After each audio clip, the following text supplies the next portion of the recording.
lain dari Al-Quran. Yang kedua adalah menyebutkan salah satu penghafal Al-Quran di masa Rasulullah. Yang ketiga adalah menyebutkan ilmu apa yang mempelajari tata cara membaca Al-Quran. Terima kasih. Nanti setelah Anda menulis dan bisa melaporkan pada pelajarannya akan datang atau melalui kolom chat. Terima kasih. Baik, kita lanjutkan kepada materi karena terbatasnya waktu mungkin. Ya.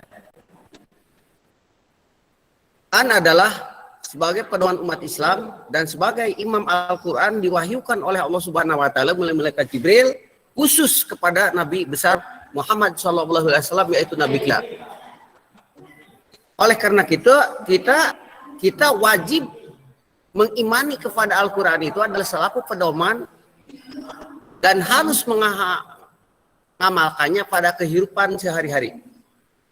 Sekali lagi, Al-Quran adalah sebagai hidup umat Islam dan sebagai iman, ya, yang diwahyukan oleh Allah Subhanahu Wa Taala kepada Nabi besar Muhammad SAW, yang harus kita pedomani dan harus diimplementasikan pada kehidupan sehari-hari di dunia. Karena Al-Quran sudah mengatur tata cara hidup, bagaimana hubungan kita dengan Allah Subhanahu Wa Taala, yaitu mahdoh, dan bagaimana hubungan kita dengan manusia, hablum minanas, dan bagaimana hubungan kita dengan alam sekitar, yaitu hablum minalam. Juga Al-Quran adalah diturunkan secara berangsur-angsur oleh Allah Subhanahu Wa Taala malaikat Jibril, yaitu selama 22 tahun, 2 bulan, 22 hari. Yaitu semenjak Rasulullah diangkat oleh Allah Subhanahu Wa Taala, ya, dalam usia 40 tahun sebagai Nabi Allah Subhanahu Wa Taala. Yang selanjutnya adalah, ya,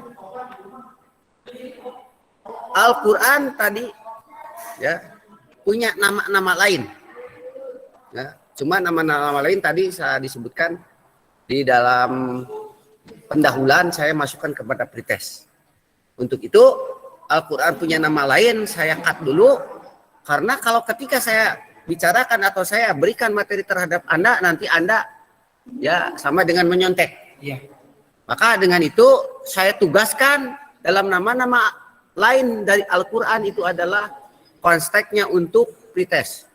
Jadi anggap saja Anda berpikir sendiri dan melalui sumber-sumber narasumber baik di Google ataupun di buku-buku yang ada di perpustakaan atau buku-buku yang lain yang relevan dengan berhubungan dengan Al-Quran.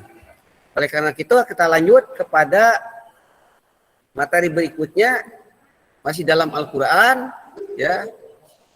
Cara garis besarnya aja, isi dari Al-Quran adalah menurut sebagian, ya, para imam, yaitu Al-Quran terdiri daripada 114 surat, 30 juz, 6.666 ayat, 74.347 kalimat, ya, dan 325.345 huruf. Itu sebagian ulama. Tetapi ulama besar yang kita anut, yang kita pahami sekarang adalah yaitu Imam Syafi'i, madhab Syafi'i, ya, yang terbesar, ya, pengikutnya adalah madhab Syafi'i. Tidak mengabaikan madhab yang lainnya, karena madhab itu adalah yang kita kenal ada 4. Pertama adalah madhab Hambali, madhab Maliki, dan madhab Syafi'i, ya, Maliki, Syafi'i, Hambali, dan Hanafi. Ya, nanti kita kulas setelah kita tidak ada corona. Mudah-mudahan di musim Covid ini tetap dalam keadaan kita sehat walafiat dan menjaga agar kita tetap stabil. Amin.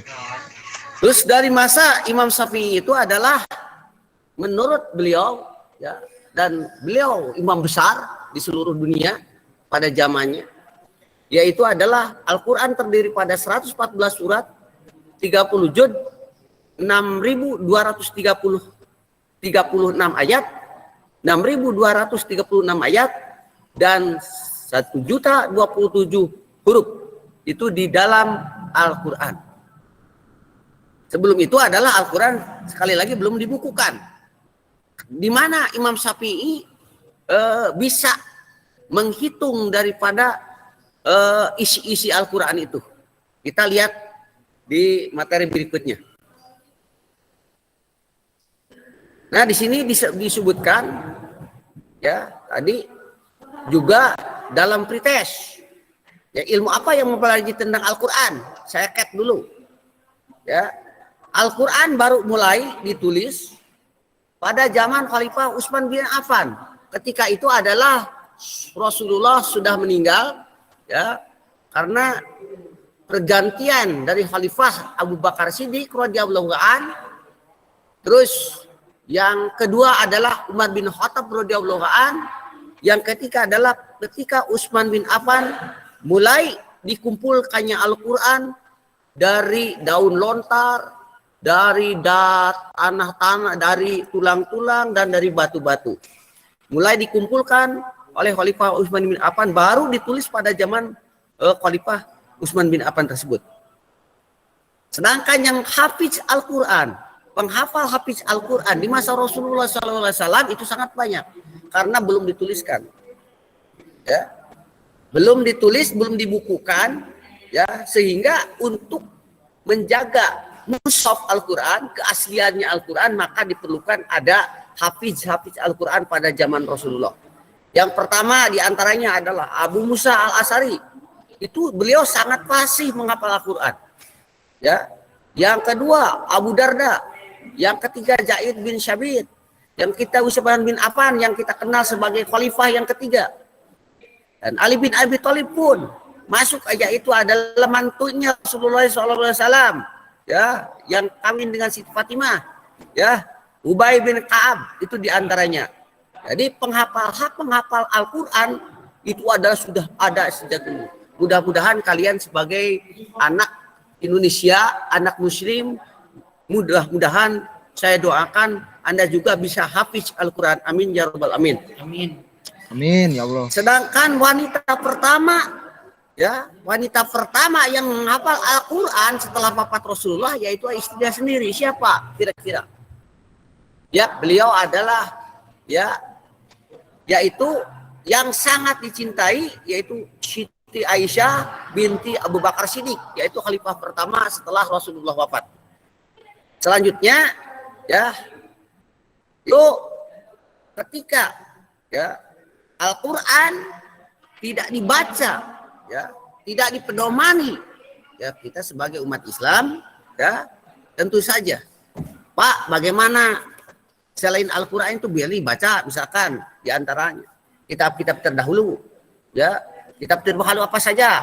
Ada 4, ya, yaitu, ya, contoh kitab Zabur turunkan kepada Nabi Daud, kitab Taurat kepada Nabi Musa, kitab Injil kepada Nabi Isa alaihissalam.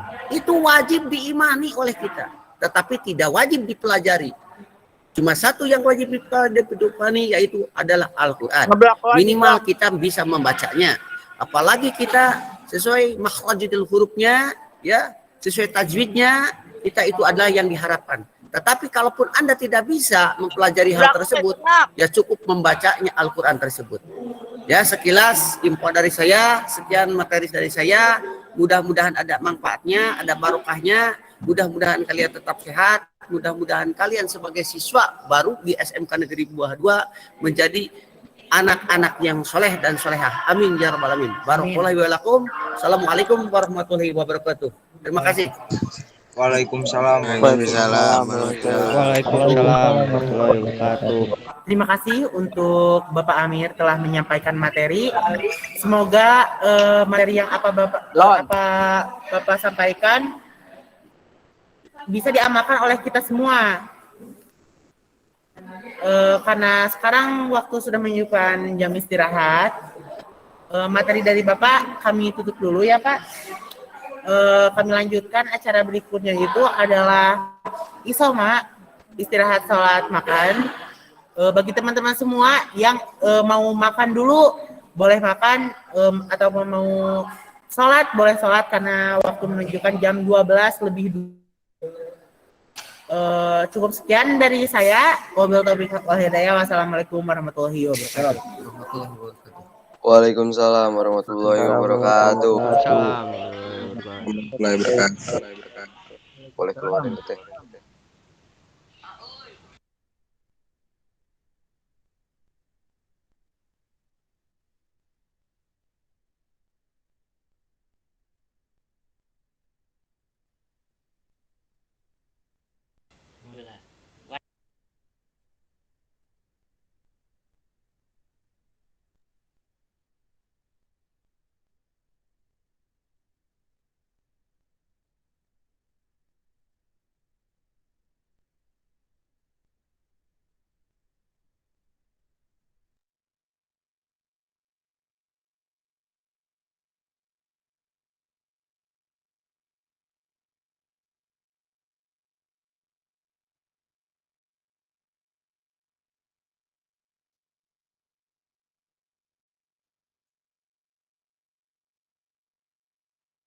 Yo, assalamualaikum warahmatullahi wabarakatuh.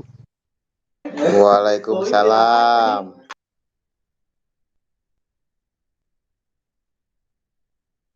Keluar ya teh euy, keluar. Tadi geus ngabsen acan euy.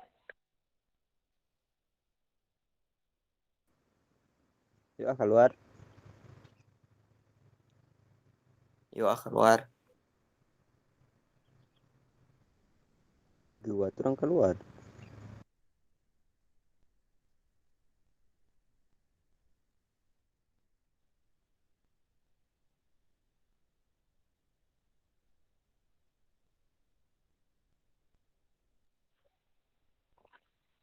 Jan, Jana.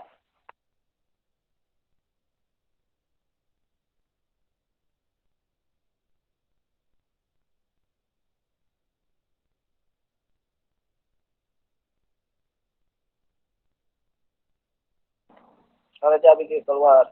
Aku.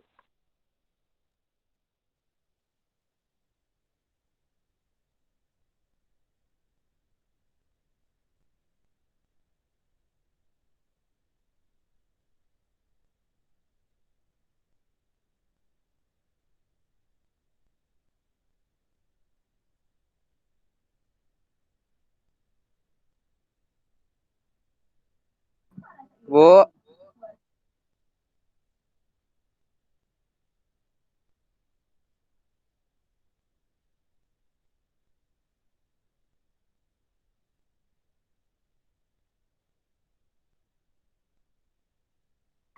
bu, bu.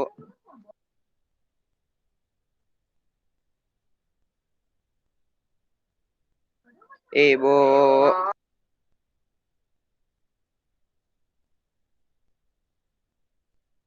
Ibu. Sholat heula nya, sholat heula. Sareng bareng Mam. Oke, gabung deui. Nya, Bu. Siap, Bu, bangga.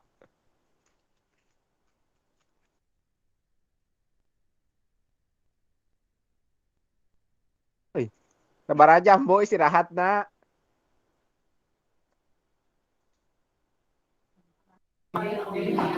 Malas menit sayang.